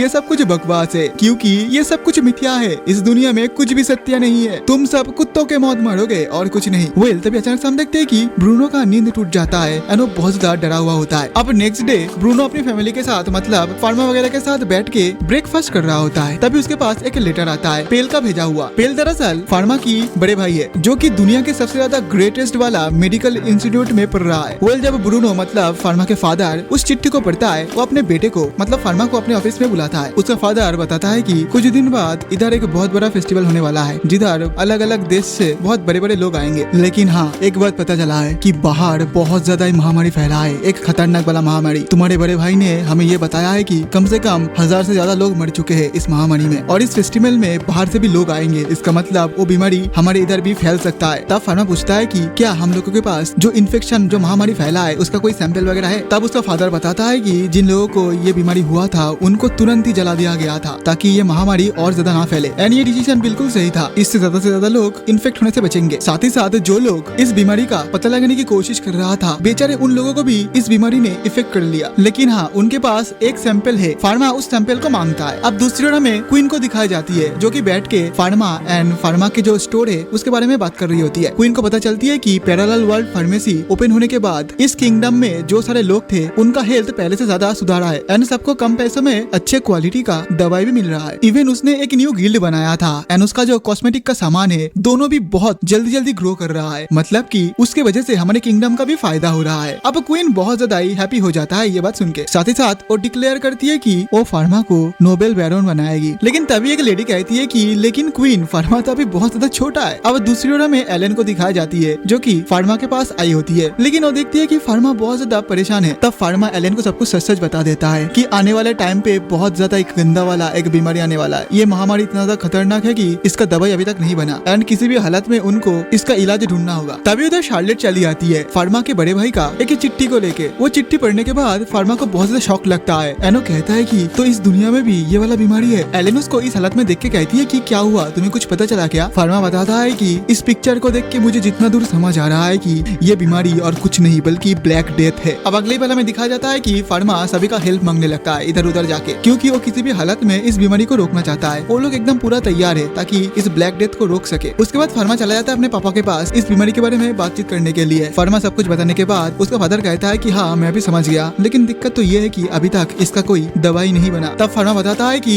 आप चिंता मत करो, मैंने बहुत ज्यादा रिसर्च किया है एंड मैंने इस बीमारी का एक इलाज भी ढूंढ लिया है। मैं इस शहर को कुछ नहीं होने दूंगा, आप चिंता मत करो। अब उसका फादर तो बहुत ज्यादा खुश हो जाता है अपनी बेटे का ये तरक्की देख के। बट फार्मा कहता है कि मैंने दवाई तो बना लिया है, लेकिन इस महामारी को फैलने से रोकने के लिए हमें और ज्यादा फार्मासिस्ट चाहिए होगा। इतना सुनते ही ब्रूनो उधर से भाग जाता है क्वीन के पास एंड उनके साथ फार्मा भी जाता है। वो लोग क्वीन को एकदम अच्छी तरीके से समझा देता है इस बीमारी के बारे में एंड ये भी बताता है कि उनको और ज्यादा फार्मासिस्ट चाहिए। क्वीन ऑर्डर दे देती है कि तुम्हारे संग सभी फार्मासिस्ट काम करेंगे, तुम चिंता मत करो, क्योंकि क्वीन किसी भी हालत में अपने इस किंगडम को बचाना चाहती है। वो अगले पल में दिखाया जाता है कि सभी लोग मिलजुल के काम कर रहा है ताकि इस बीमारी से लड़ सके। इधर फार्मा जाता है पैरी के पास एंड उसके साथ डिस्कस करता है इस विषय में। पैरी बताता है कि तुम चिंता मत करो, हमने अलग अलग देश में इसका इलाज भेज दिया है, हमसे जो बन पाएगा हम लोग वो करेंगे। फार्मा बताता है कि अगर किसी के पास पैसा नहीं होगा तो हम लोग उसको फ्री में कर देंगे इलाज। पैरी उसके साथ राजी हो जाता है। अब सीन दोबारा क्वीन के ऊपर आती है, जिधर हमें पता चलता है कि क्वीन बहुत ज्यादा चिंता में है। क्वीन की जो मैनेजर वगैरह है वो लोग क्वीन को बताती है कि आप चिंता मत करो, हमने सब कुछ कर लिया है, सब लोग एकदम रेडी है ताकि वो लोग इस ब्लैक डेथ नाम के बीमारी से लड़ सके। क्वीन बताती है कि हाँ वो तो है, लेकिन हमें ध्यान रखना होगा और हाँ सबको ये ऑर्डर दे देना कि फार्मा जो बोले सब लोग उसकी बात को फॉलो करे, बिकॉज कहीं ना कहीं उसका डिसीजन सबसे ज्यादा बेस्ट होता है एंड ठीक होता है। अब दूसरी तरफ में फार्मा एंड एलेन को दिखाई जाती है एंड ये दोनों भी निकल पड़ता है ब्लैक डेथ से लड़ने के लिए। दरअसल ये दोनों जा रहा था शिप्स की इंस्पेक्शन करने के लिए, क्योंकि इतने सारे शिप्स में वो बीमारी हो सकता है। हमें पता चलता है कि इधर सभी फार्मासिस्ट एक साथ मिलके सब कुछ अच्छी तरीके से इंस्पेक्शन कर रहा होता है। जगह जगह पे उन लोगों ने लोगों को क्वारंटाइन किया है एंड सबको अच्छी तरीके से चेक वगैरह भी किया जा रहा है। फार्मा सभी को चौकाना रहने को कहता है ताकि एक भी मिस्टेक ना हो। उसके बाद हम देखते हैं कि फार्मा एक शिप में चला जाता है इंस्पेक्शन करने के लिए, लेकिन उस शिप का जो कैप्टन होता है ना वो फार्मा के ऊपर गुस्सा करने लगता है क्योंकि उसको ये चीज बिल्कुल पसंद नहीं आया। फार्मा उनको सिचुएशन समझाता है एंड अपनी ओर से एक बार खुद जज पड़ताल करता है उस बोर्ड का, फिर उस कैप्टन को क्लीन शीट दे देता है कि उनको कुछ दिक्कत नहीं है। उसके बाद फार्मा दूसरी शिप में जाने वाला होता है, लेकिन तभी और एक शिप का जो कैप्टन है उनके ऊपर सामान फेंकने लगता है एंड गुस्से में कहने लगता है कि उनको जल्दी से जल्दी छोड़ा जाए क्योंकि उनको ढेर सारा सामान निकालना है। इतने में ही और एक कैप्टन कहने लगता है कि क्या बकवास है, उनका सामान सबसे पहले उतरेगा ना कि किसी और दूसरे बोट का। अब उन दोनों के भीतर झगड़ा लग जाता है एंड इन सभी से बहुत ज्यादा तंग हो जाता है एलेन। वो उनको मारने के लिए जाने लगता है, लेकिन इतने में ही कोई एक कैनिन से अटैक कर देता है एंड एलेन भी डर जाती है इससे। हमें पता चलता है कि रॉयल कैपिटल का नेवी बोट उधर आ चुका है एंड वो लोग उस बंदे को समझाने लगता है कि वो लोग उसके शहर में आके ऐसा नहीं कर सकता। और गाइस ये कैप्टन और कोई नहीं होता, ये वही बुढ़े आदमी होता है जो फार्मा से डेली कुछ न कुछ खरीद के ले जाता है, ज्यादातर चॉकलेट लेता है एंड इनका नाम है कैप्टन जीन। ये फार्मा का रेगुलर कस्टमर है। कैप्टन जीन ये भी धमकी देता है कि कोई भी अगर उनके फार्मासिस्ट मतलब फार्मा को चोट पहुंचाने की कोशिश करेगा तो उनके शिप को वो अभी डिस्ट्रॉय कर देगा। ये सुन के भाई सभी का फट जाता है एंड उन लोग डर जाता है। उसके बाद हमें दिखा जाता है कि फार्मा जाता है कैप्टन के पास एंड उनको थैंक यू कहता है। कैप्टन कहता है कि यार चिंता मत करो, ये तो बस एक छोटी सी बात है, लेकिन तुम मुझे ये बताओ तुम्हारे शॉप कब ओपन होगी, क्योंकि उनको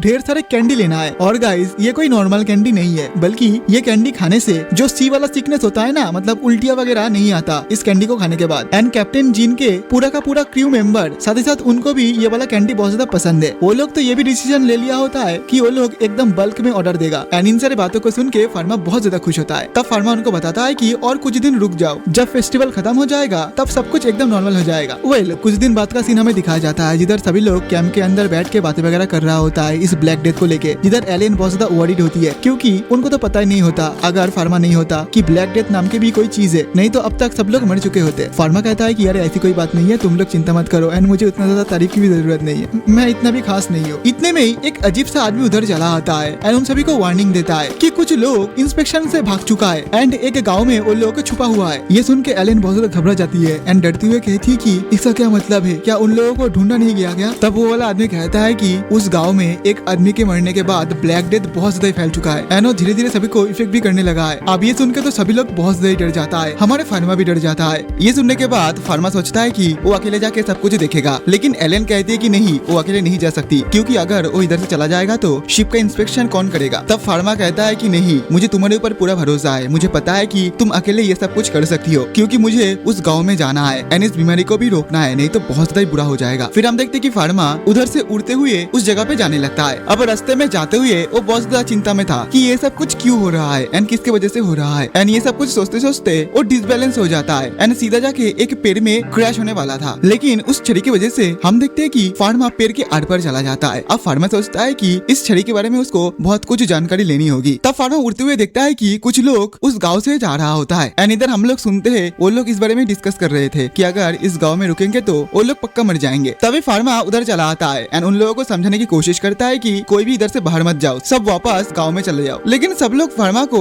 एक छोटा सा बच्चा समझ लेता है एंड उसको उधर से भगाने की कोशिश करता है। लेकिन फार्मा उन्हें समझाता है एंड कहता है कि अभी इतना ज्यादा टाइम नहीं है, आप लोग अंदर जाओ, मैं आपको बाद में सब कुछ समझा दूंगा। बट वो लोग बहुत ज्यादा डरा हुआ होता है, साथ ही साथ बहुत ज्यादा गुस्से में होता है। वो कहता है कि नहीं, किसी भी हालत में हम लोग नहीं जाएंगे, हमें मरने का कोई शौक नहीं है। उनमें से एक आदमी तब कह उठता है कि जब से ये लड़का अचानक से हमारे सामने आया है एंड आसमान में उड़ने लगा है, ये हमने कभी नहीं देखा। क्या इसका मतलब यही वो लड़का है, यही वो डीमन है जिसकी वजह से सभी लोग मर रहे हैं। इतना सुनते ही सभी लोग अपने हाथ में ढेर सारा सामान उठा लेता है फार्मा को मारने के लिए। अब फार्मा के पास कोई ऑप्शन नहीं बचता, वो अपनी उस मैजिक स्टिक से जमीन पे दे मारता है एंड पूरा का पूरा विलेज आइस में कवर हो जाता है ताकि ये बीमारी बाहर तक ना पहुंच पाए। ये देख के तो सभी लोग बहुत ज्यादा चौंक जाते हैं। तब फार्मा उन्हें बताता है कि वो कैपिटल का रॉयल फार्मासिस्ट है एंड इधर आया है वो सभी को बचाने के लिए इस बीमारी से। तब वो अपना वो रॉयल बैज दिखाता है। ये देख के सभी लोग चौंक जाता है। अब फार्मा उन्हें सब कुछ सच सच बता देता है इस बीमारी के बारे में एंड ये भी बताता है कि वो ट्राई करेगा सबको बचाने का, लेकिन ये भी है कि वो सबको चाह कर भी नहीं बचा सकता, मतलब 50-50 चांसेस है, लेकिन वो अपना फुल ट्राई करेगा। अब अगली पल हमें दिखाया जाता है कि फार्मा इस गांव के मेयर एंड इधर के जो फार्मासिस्ट है इनसे मिलते हैं एंड इनसे सभी कुछ डिस्कस कर लेते हैं। फिर वो लोग डिसाइड करता है कि विलेज को 3 हिस्से में बांटा जाएगा। एक हिस्से में रहेगा इन्फेक्टेड वाले लोग और एक हिस्से में रहेगा जो लोगों को अभी तक ये बीमारी नहीं है और तीसरे में वो लोग रहेंगे जिनका इन्फेक्शन बहुत ज्यादा तेजी से फैल रहा है। अब दूसरी ओर हमें इस किंगडम की नेवी शिप को दिखाया जाता है जिधर इधर सभी लोग परेशान है क्योंकि उधर एक शिप है जो उनकी बात एंड उनकी इंस्ट्रक्शन को नहीं मान रहा है। तभी कैप्टन का नजर पड़ता है उस शिप का झंडे के ऊपर एंड ये झंडा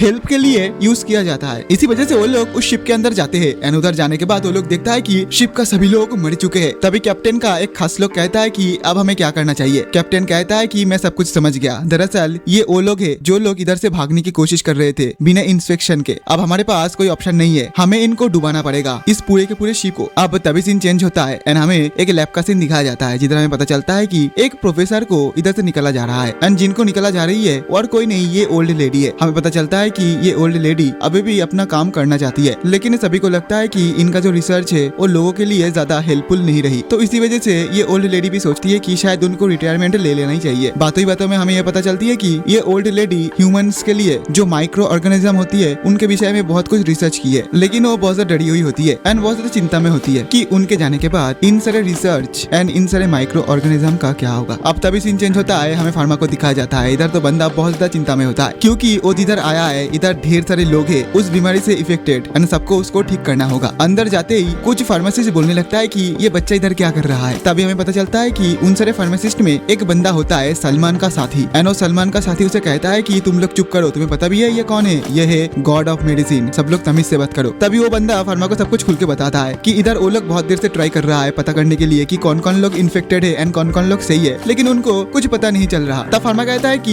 ये सब कुछ उसके ऊपर छोड़ दिया जाए। वो अपनी डिवाइन आई का यूज करता है एंड सबको चेक करता है एंड पता चलता है कि इधर लगभग सभी लोग इन्फेक्ट हो चुका है। अब फार्मा एक एक करके सभी को इलाज करने लगता है। इलाज करते करते वो देखता है कि उसको बहुत टाइम लग रहा है और वो ये भी रियलाइज करता है कि भले ही उसके पास इलाज के लिए मेडिसिन वगैरह सब कुछ है, लेकिन परफेक्ट फार्मासिस्ट नहीं है, वो बस अकेला ही काम कर रहा है और अगर एक जगह पे वो इतना टाइम रुकेगा तो ये ब्लैक डेथ और ज्यादा फैल जाएगा। अब दूसरी ओर हमें एलेन को दिखाई जाती है जो कि बहुत ज्यादा परेशान होती है एंड सबको बता रही होती है कि वो लोग चाहे जितना भी कोशिश कर ले लेकिन वो लोग कभी भी फार्मा जैसा नहीं बन सकते। तभी मारिया एलेन को कहती है कि नहीं नहीं, ऐसी कोई बात नहीं है, भले ही हम लोग फार्मा जैसा नहीं बन सकते लेकिन तुम बहुत ज्यादा बेहतर हो। तभी सीन चेंज होता है, हमें वही ओल्ड प्रोफेसर लेडी को दिखाई जाती है जिसका रिटायरमेंट होने वाली है एंड वो आई होती है ब्रूनो के पास, मतलब फार्मा के डैड के पास। ब्रूनो उनको बुलाया है कुछ जरूरी काम के लिए। तब ब्रूनो उनको बताता है कि आप चिंता मत करो, अभी आपको नहीं निकाला जाएगा, आपको एक बहुत ज्यादा ज्यादा जरूरी काम करना है जिससे पूरा का पूरा दुनिया बच सकता है। अब ये सुनकर तो ये लेडी बहुत ज्यादा घबरा जाती है एंड पूछती है कि है ऐसा क्या काम है जो मुझे करना होगा। तब ब्रूनो बताता है कि उनको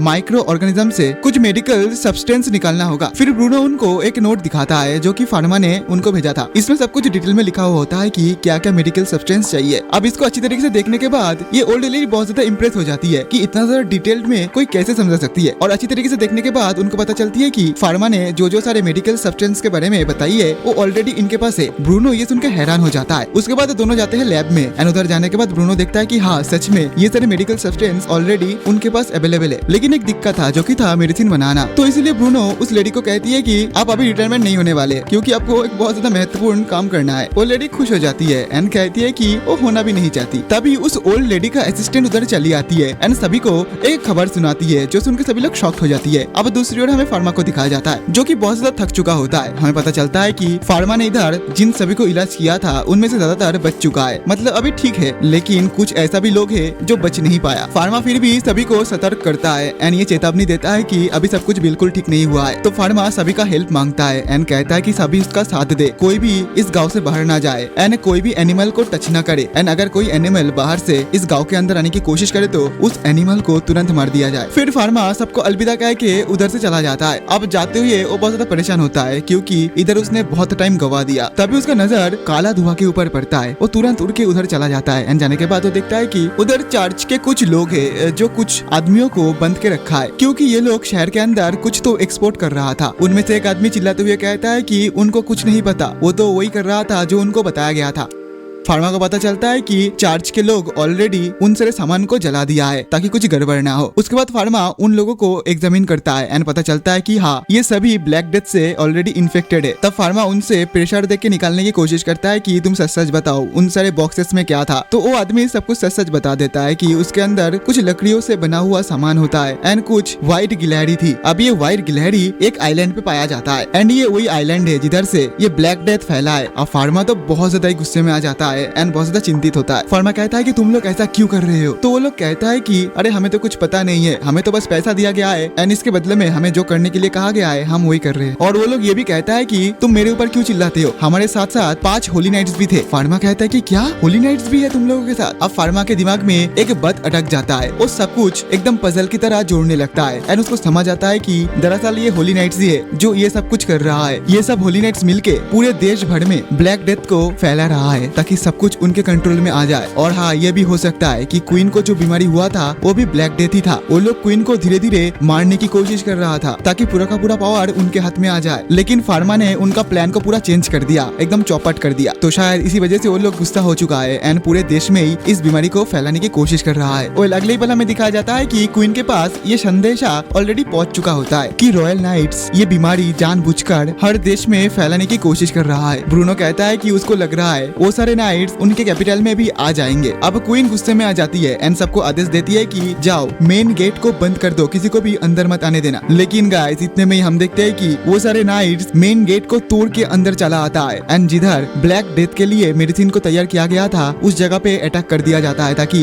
वो सब मेडिसिन को खत्म कर सके। इधर हम पैरी को देखते हैं जो कि भाग के जा रहा था मेडिसिन को बचाने के लिए। इधर गार्ड्स उन सारे होली नाइट से लड़ रहा होता है लेकिन वो सभी होली नाइट के सामने बहुत ज्यादा कमजोर है, वो लोग तो कुछ कर भी नहीं पा रहा था। इतने में ही उनमें से एक होली नाइट बहुत सारे व्हाइट गिलहरी को छोड़ देता है एंड एक टॉर्नेडो टाइप मैजिक का यूज करता है जिसकी मदद से ये सारे गिलहरियां उड़ते हुए पूरे शहर में फैल जाता है। और गाइस मैं बता दूं ये व्हाइट गिलहरी की वजह से ही ब्लैक डेथ हो रहा है। वेल हम देखते हैं कि हमारे पैरी अभी तक मरा नहीं है, वो बल बच गया था। इधर पैरी को सब कुछ समझ आ जाता है कि ये सब कुछ होली नाइट्स व्हाइट गिलहरी को यूज करके ब्लैक डेथ को फैला रहा है। तो वो दौड़ के जाता है गार्ड्स के पास एंड कहता है कि वार्निंग बेल को बजा दिया जाए एंड पूरे किंगडम को हाई अलर्ट जारी कर दिया जाए। अब इमरजेंसी बेल को बजा दिया जाता है जिसके बाद सभी लोग बहुत ज्यादा चौंकाना हो जाता है एंड चिंतित भी। इधर का टेंशन बहुत ज्यादा बढ़ जाता है, किसी को कुछ समझ नहीं आ रहा था कि अब क्या होगा। लेकिन गाइस इतने में हम एक आदमी को देखते हैं जो कि दिखने में आदमी तो बिल्कुल नहीं लग रहा था, मतलब इंसान नहीं लग रहा था। उसकी शरीर से कुछ अलग टाइप का ऑरा निकल रहा था। वो ये नजारा बड़े शौक से देख रहा था एंड बहुत ज्यादा खुश भी हो रहा था। इधर हमें क्वीन को दिखाई जाती है जो कि इमरजेंसी बैठक लगा देती है। क्वीन को पता चलती है कि बस 5 ही होली नाइट से जो शहर में हमला किया है। क्वीन ये सुनकर थोड़ा शॉक शौक होती है कि क्या सिर्फ 5? तो एक काम करो, उन 5 को ही कुचल दो। लेकिन तभी ब्रूनो कहता है कि 1 मिनट रुक जाओ क्वीन, आपको क्या लगती है कि ये ब्लैक डेथ बस ऐसे ही तैयार हो गई है? नहीं, बल्कि इसको बनाया गया है ताकि जानबूझकर लोगों को मारा जा सके। इसके पीछे कुछ ना कुछ वजह जरूर होगा, इसके पीछे कोई ना कोई जरूर होगा। और हाँ, ये बीमारी नीदरलैंड से फैल रही है, नीदरलैंड की एक स्पेसिफिक जगह से। क्वीन सोचती है कि 1 मिनट, लेकिन नीदरलैंड से तो हमारे संपर्क बहुत ज्यादा अच्छी है। ब्रूनो कहता है कि एग्जैक्टली इस वजह से ही तो मैं कह रहा हूँ कि नीदरलैंड वाले नहीं बल्कि कोई खास इंसान है जो ये सब कुछ कर रहा है। क्वीन, आपको याद है हमने कुछ साल पहले हमारे इधर की एक फार्मासिस्ट को नीदरलैंड में भेजा था ताकि वो उधर जाके अच्छी तरीके से रिसर्च कर सके एंड अच्छा दवा को बना सके। लेकिन एक दिन अचानक सभी लोग उस आदमी को पकड़ लेता है क्योंकि वो फार्मासिस्ट एक जिंदा इंसान के ऊपर एक्सपेरिमेंट कर रहा था। एंड सबको जब ये बात पता चल गया था तो सब लोग उस फार्मासिस्ट को पकड़ लिया था एंड चर्च वाले उसको पकड़ के उसको सील कर दिया था। एंड जितना दूर ब्रूनो को पता है वो आदमी ढेर सारे वायरस के ऊपर काम कर रहा था। अब सभी लोग इस बात को सोचने लगता है कि आखिरकार वो आदमी था कौन। तब ब्रूनो बताता है कि और कोई नहीं बल्कि मेरा जिगरी दोस्त, मेरी स्कूल का दोस्त कैमस। हाँ, उसका नाम है कैमस। पर आप लोग चिंता मत करो, मैं उसको रोकूंगा, चाहे मेरा आज जान ही क्यों ना चला जाए, पर मैं उसको रोक के रहूंगा। अब दूसरी ओर हमें रॉयल गार्ड्स को दिखाया जाता है जो कि अपनी पूरे जी जान लगा देता है उन सारे व्हाइट ग्लैडिस को रोकने के लिए। एंड इधर कुछ गार्ड्स होली नाइट्स को रोकने के लिए अपना जान भी लगा दिया होता है, लेकिन वो लोग कुछ भी कर ले कुछ भी नहीं कर पा रहा था। बिकॉज गाइस, ये होली नाइट्स बहुत ज्यादा ही पावरफुल होता है। भले ही ये लोग 5 है, लेकिन इनके पास जो पावर है ना, ये इन सभी गार्ड्स में नहीं है। वेल गाइस, तभी हम देखते हैं कि उधर सलमान चला आता है एंड अपनी मैजिक से उन सभी होली नाइट्स को पकड़ लेता है। अब सलमान को देख के ये सभी लोग बहुत ज्यादा चौंक जाता है कि होली प्रीस्ट इधर क्या कर रहा है। सलमान बताता है कि तुम लोग बहुत ज्यादा गलत कर रहे हो, गॉड का दिया हुआ पावर से तुम लोग गॉड के खिलाफ भी लड़ाई कर रहे हो। नहीं, तुम लोग ये नहीं कर सकते। इतना बोलते ही वो अपनी डिवाइन आर्ट का यूज करता है एंड सभी होली नाइट्स को कैप्चर कर लेता है। अब दूसरी ओर हमें शार्लेट को दिखाई जाती है जो कि बहुत ज्यादा चिंता में थी। वो कहती है कि उनको दवाइयाँ बचानी चाहिए, पास में ही उनका दुकान है, मतलब पैरेलल वर्ल्ड फार्मेसी। एंड उधर फार्मा ने बहुत ज्यादा अच्छा मेडिसिन को बचा के रखा है। इतने में ये शार्लेट नोटिस करती है कि आसमान में कोई तरह की रोशनी तेजी से ब्लास्ट किया हुआ जगह पे जा रहा होता है। और गाइस, वो रोशनी और कुछ नहीं बल्कि हमारा फार्मा होता है जो कि बहुत ज्यादा तेजी के साथ अपने शहर में वापस आ चुका होता है। अब फार्मा इधर का हालत देख के बहुत ज्यादा दुखी होता है क्योंकि उसने कभी नहीं सोचा था उसके शहर में ऐसा कुछ हो जाएगा। वो अपने डिवाइन आर्ट का यूज करता है एंड देखता है कि पूरी शहर में तेजी से ब्लैक डेथ फैल रहा है। उसके बाद वो उड़ते हुए उस काले धुएं की ओर जा रहा होता है। तभी उसके नजर में उसका डैड आता है और हम देखते हैं कि इधर होली नाइट्स को पकड़ लिया गया है। एंड जो रॉयल गार्ड्स होता है वो लोग उनसे पूछ रहा होता है कि उनका असली मकसद क्या है, वो लोग ऐसा क्यों कर रहा है। तब उनमें से एक होली नाइट कहता है कि उनको इस विषय में कुछ नहीं पता, ये ब्लैक डेथ वगैरह के बारे में। वो तो बस वो कर रहा है जो उनको कहा गया है क्योंकि उनके लोगों को बंदी बना लिया गया है। एंड उनके पीछे जो है वो बंदा इतना ज्यादा खतरनाक है कि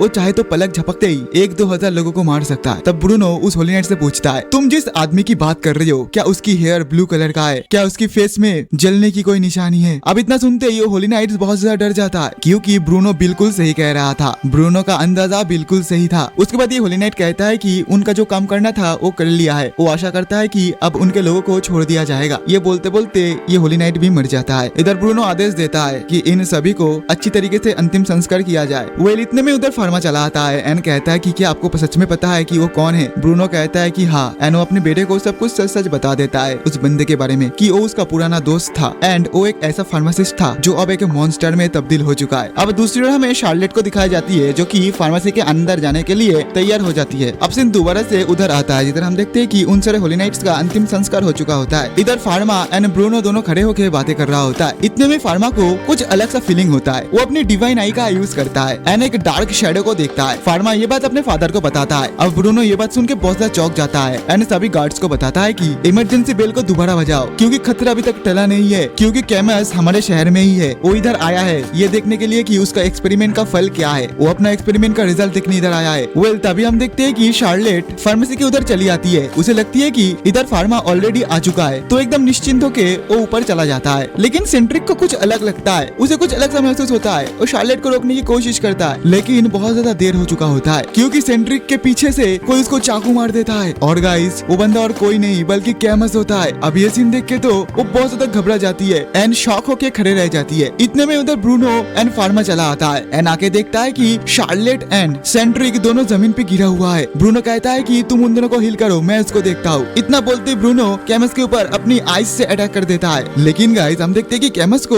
उसके अटैक से कुछ फर्क ही नहीं पड़ रहा था। उल्टा वो तो ब्रूनो का मजाक उड़ाता है एंड कहता है कि तुम अभी तक नहीं समझे, मैं तुमको उस दिन भी समझाया था कि सभी लोग मरेंगे, सबको एक ना एक दिन तो मरना ही है, तो सबके लिए इतना चिंता करने की क्या मतलब। तब ब्रूनो बताता है कि सब कुछ ऐसे नहीं चलते, सब लोग अपनी जिंदगी अच्छे से जीना चाहता है। इतना बोलते ही वो अपनी आई से स्पेयर से उसके ऊपर अटैक करता है। इधर हम फार्मा को देखते हैं जो अपनी डिवाइन आई की यूज करके देख लेता है कि शार्लेट एंड सेंट्रिक दोनों के अंदर जहर फैल चुका है। अब सीन दोबारा ब्रूनो के ऊपर आता है जो कि लगातार कैमस के ऊपर अटैक किया जा रहा था, लेकिन उसके अटैक से उसको कुछ फर्क नहीं पड़ रहा था। एंड इधर कैमस भी ब्रूनो के ऊपर हमला करता है एंड ब्रूनो उसके अटैक से बच रहा होता है। अब सीन दोबारा से फार्मा के ऊपर आता है जिधर हम देखते हैं कि फार्मा बहुत ज्यादा कंफ्यूज होता है, बिकॉज ये बस एक जहर नहीं होता है, उसके अंदर कई तरीके से जहर फैला हुआ होता है। फार्मा भी शॉक्ड होता है कि एक फार्मासिस्ट, एक बंदा इतना ज्यादा खराब कैसे हो सकता है। वो इन दोनों के ऊपर अलग अलग टाइप के जहर से हमला किया है, इसीलिए उसको बहुत ज्यादा टाइम लग रहा है इनको हील करने में। लेकिन बहुत मेहनत करने के बाद वो फाइनली जहर को डायरेक्ट जहर से ही खत्म कर देता है। अब सीन दोबारा ब्रूनो के ऊपर आता है एंड गाइस ब्रूनो हार चुका होता है कैमस के सामने, लेकिन कैमस अब आ चुका होता है फार्मा के सामने एंड फार्मा को डराने लगता है। वो फार्मा को कहता है कि इस दुनिया में इंसानों की जीने की कोई वजह नहीं है, सब इंसान बुरे होते हैं एंड सब इंसानों को जड़ से खत्म कर देना चाहिए। वो इधर इस वजह से आया है क्योंकि फार्मा के इस लैब में, इस शॉप में ढेर सारे अलग अलग टाइप के जहर है। अगर ये सब में फैला दिया जाए तो सब बहुत जल्दी जल्दी मर जाएंगे और अगर इन सब का एंटीडोट वो खत्म कर दे तो कोई बच भी नहीं पाएगा। इतने में ही वो एक लिक्विड टाइप के कुछ चीज को बाहर निकालता है एंड कहता है कि अब उसको उसके एक्सपेरिमेंट शुरू करना चाहिए। लेकिन वो देखता है कि उसका जो चीज था ना वो अचानक से गायब हो जाता है एंड ये काम और कोई नहीं फार्मा ने किया होता है। फार्मा कहता है कि बहुत कर लिया तुमने बकवास, तुम्हारा ये घटिया एक्सपेरिमेंट फेल हो चुका है। इतना बोलते ही वो अपनी मैजिक पावर से उसको एक जोरदार पंच मारता है। कैमस कहता है कि तू ये सब क्यों कर रहा है, मुझे पता है तेरे पास इतना ज्यादा ताकत है, तू सब कुछ सच सच देख सकता है, तू मेरे टीम में आ जा, हम दोनों मिलकर सबको खत्म कर देंगे। मैं भी एक फार्मासिस्ट था, तुम भी एक फार्मासिस्ट हो, तुम्हें भी पता है ये लोग चिंदी पिंदी लोग क्या सोचते हैं, चाहे हम उनके लिए कुछ भी करें ये हमें फिर भी हेट करेंगे, चाहे इन सभी के लिए तुम अपना जान भी क्यों ना दो फिर भी ये लोग तुम्हें हेट करेंगे, जैसा मेरे साथ किया था इन लोगों ने। ये लोग तो मुझे समझ तक नहीं पाए, दरअसल हम दोनों इविल स्पिरिट है, हम अलग दुनिया से इधर आए हैं। इतने में फार्मा देखता है कि उसकी हाथ अचानक से चमकने लगता है, मतलब उसकी डिवाइन पावर अब जग चुका होता है। फार्मा उसको बताता है चाहे लोग मुझे कुछ भी बोले, वो लोग मुझे मार भी क्यों ना दे, लेकिन फिर भी मैं उन सभी को बचाते रहूंगा, उन सभी के लिए अपना जान तक दे दूंगा, यही एक फार्मासिस्ट का काम होता है। इतना बोलते ही वो एक जोरदार पंच उसको मार देता है एंड ये पंच इतना ज्यादा जबरदस्त था कि वो दीवार वगैरह तोड़ के बाहर जाके गिरता है। फिर फार्मा अपनी एक यूनिक स्किल का यूज करता है एंड कैमस के ऊपर अटैक करता है, जिसकी मदद से हम देखते हैं कि पूरे शहर के ऊपर अचानक से एनर्जी का ओवरलोड हो जाता है, ऐसा एनर्जी जो सभी लोग देख पा रहा होता है। इधर हम सलमान को देखते हैं जो कि कह रहा था तो फाइनली उसने इस अटैक को चुन ही लिया। दरअसल फार्मा अभी जो अटैक का यूज किया वो मैजिक और कुछ नहीं बल्कि प्यूरिफिकेशन मैजिक है जो इविल स्पिरिट को जड़ से खत्म कर देता है। अब दोबारा से हमें फार्मा को दिखाया जाता है जो कि अभी भी बहुत ज्यादा गुस्से में होता है। इधर ब्रूनो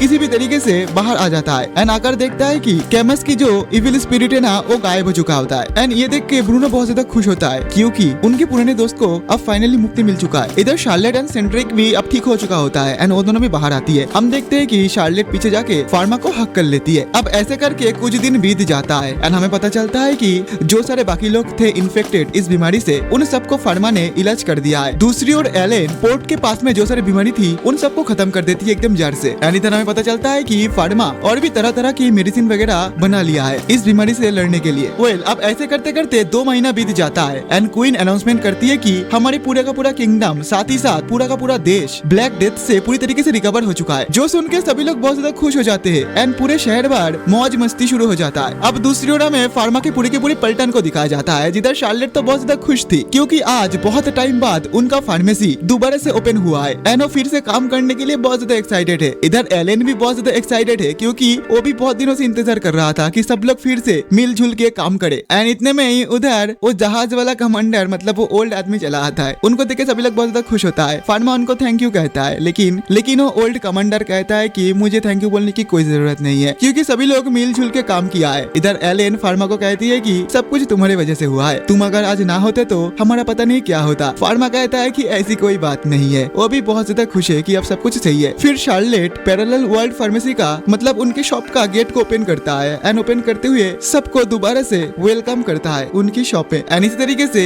इस एनिमे का सीजन 1 खत्म होता है। गाइस मैं आशा करता हूँ कि ये वाला एनिमे आपको पसंद आया होगा। अगर वीडियो पसंद आए तो प्लीज वीडियो को लाइक करके चैनल को सब्सक्राइब जरूर कर देना एंड कमेंट मुझे बताना मैं नेक्स्ट एनिमे किस पर बनाऊं। तो मिलते हैं एक न्यू वीडियो के साथ, तब तक के लिए बाय बाय।